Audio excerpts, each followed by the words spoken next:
All right, folks. So Pete. Oh no, it's Pete and Paul. That's Paul. Everybody calm down. I got this. Anyway, today is our Wednesday video, and today we'll talk about some of the projects we got done, and then toward the end of the video here, I want to talk about the different boats we saw on the loops, because one of the questions on the comments last week was, can you loop with a fishing boat? You know, basically, you know, a fishing trawler, and the answer to that, we'll answer that here in a minute. But this week's projects, probably one of the most exciting ones. You guys saw the live video of the Starlink. That was super cool. I'll show you a couple pictures here of the install. Yeah, unbelievable how it works pretty good so far for what we're doing. Yeah, I think it's going to work really, really well. It finally gives us internet in the boat.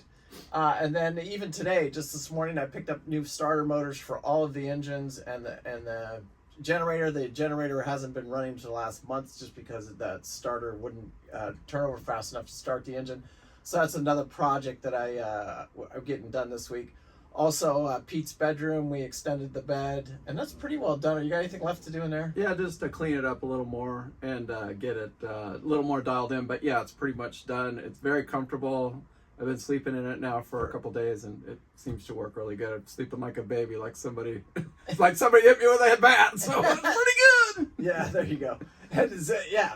So it looks comfortable. I've sat on it. I slept on it. I've not slept on it, but I've tried it a couple times. And then some of our merchandise just show up. I got to get some more sizes to see how I like it, but it's not bad here. You guys can see our cups that we got. Enjoying them. Yeah. I got my sister got us hooked on tea. My sister and my mom. So we have a cup of tea every morning, caffeine free, of course. So, yeah, because we can't do caffeine. No caffeine. I'm off to the races. There you go.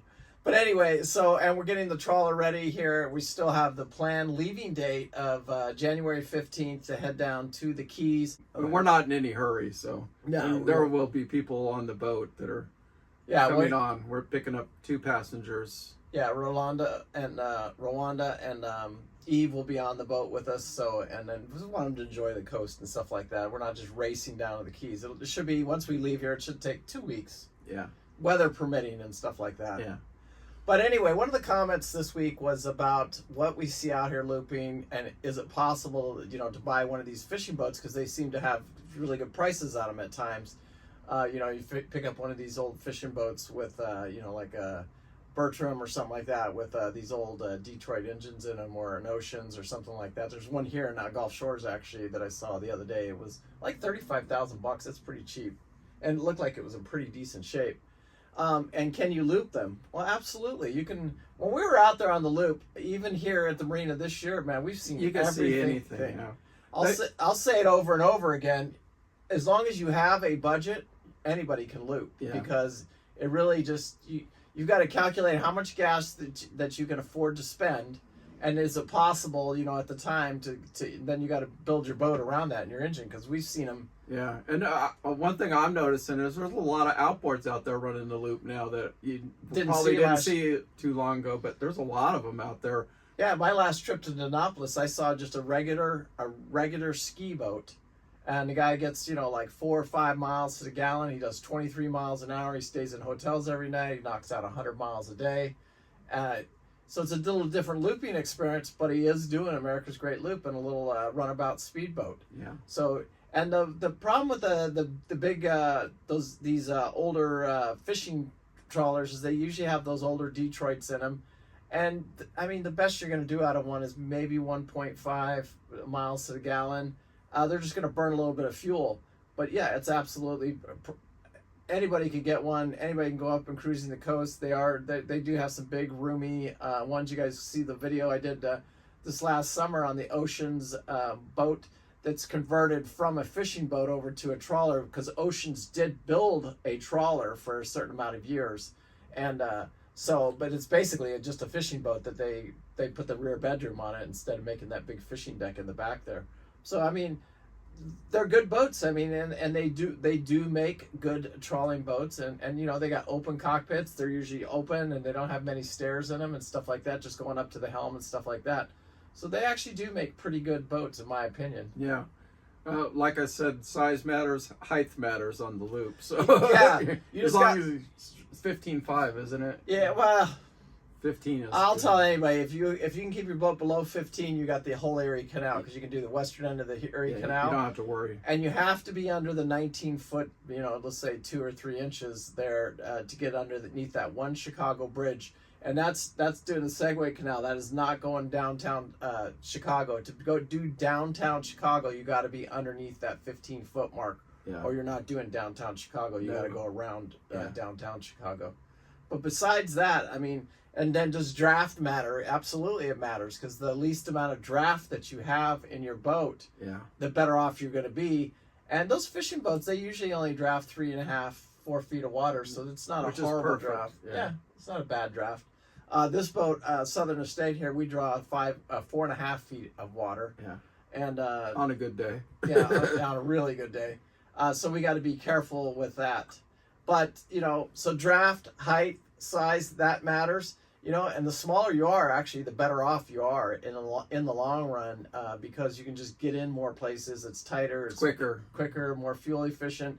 One of the big problems we had with a big trawler like this one, because whether we like it or not, Southern Estate takes up 50 foot of dock space. And we pulled into a couple of marinas that they couldn't accommodate us, so we ended up having to stay on the hook for that reason. But it is what it is. So Southern State's a little too big for the loop, but it's totally a loopable boat. Yeah, you can loop a 50, you can loop a 70. As long as you get under those 19-foot marks, you can loop just about any boat that you want. And then, the guys out here looking, because it's a tough market right now. A lot of people are saying, the market's going to drop and this is going to drop. But what I don't think a lot of people realize is that the market's not, there's not the available boats on the market compared to the people that need these boats or want these boats, and like the people that want to retire and live this type of lifestyle. There's not that many good ones on the market. So when the good ones come up at a good price, they go very, very quickly. And there's no messing around with them. And just got to think about it. Every time a hurricane comes in, like the one that came in just off Florida there, it wipes out probably 10 to 100 of these boats. So that just it lowers the inventory too. And every time our hurricane comes through, it cleans out these old boats.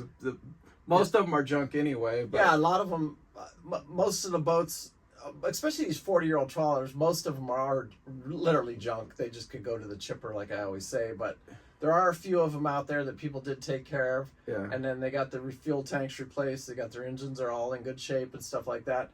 But finding them is harder and harder. Getting insurance on them is harder and harder. So, and we're just seeing the inventory, and they're not going anywhere. The ones that are worth the money, you're not gonna get those for.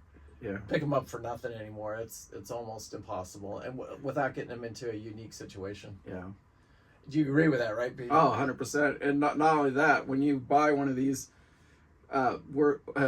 you every 5 years, like this one's on. We're doing the second refit on this one, so already. But we're adding to it. We're not doing, but we're.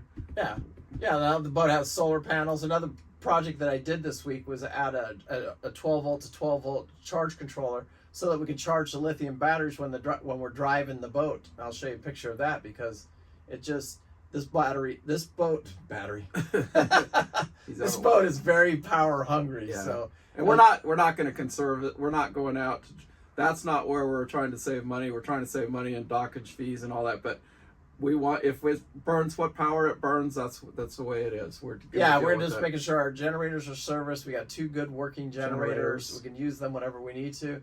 And then solar. There's the solar panels. They'll supplement our power, but they're not going to do it all by themselves. On Luke Princess, they was able to do I never had to plug Luke Princess in, because when the sun was out, I had full battery. It would take the full batteries. I had half the battery capacity, about the same amount of solar, but there's just no way. I can't keep up, because this boat takes a lot of power to run it. Anyway, just giving you our heads up for our Wednesday. Hope you guys are enjoying your week. It's getting closer and closer. Now we're going to get through the holidays here. We're Christmas and then New Year's. We're going to. You smell that? It smells like Christmas. We didn't even put a tree up or anything. But we're so busy right now. We're so laser focused on getting this boat ready by January 15th that we're not. Christmas isn't on our priority list this year. No, it's not. But Merry Christmas to everybody. Merry Christmas. Hope you guys are enjoying the holidays and everything like that. Anyway, Peace out. Remember, live life with no regret. You can get the no regret t-shirts. I got to get Pete's black ones with his, Pete's going to do black and white, and I'm going to do white on black. Salt and pepper, baby. Anyway, I'll talk to you guys later. Thank you so much. If you have any questions, please leave your comments down below. And then hope to see you guys, a lot of you guys out in the Keys and stuff like that. Anyway, peace out. Thank you so much for watching. I do appreciate it. Bye. Thanks, guys. Thank you.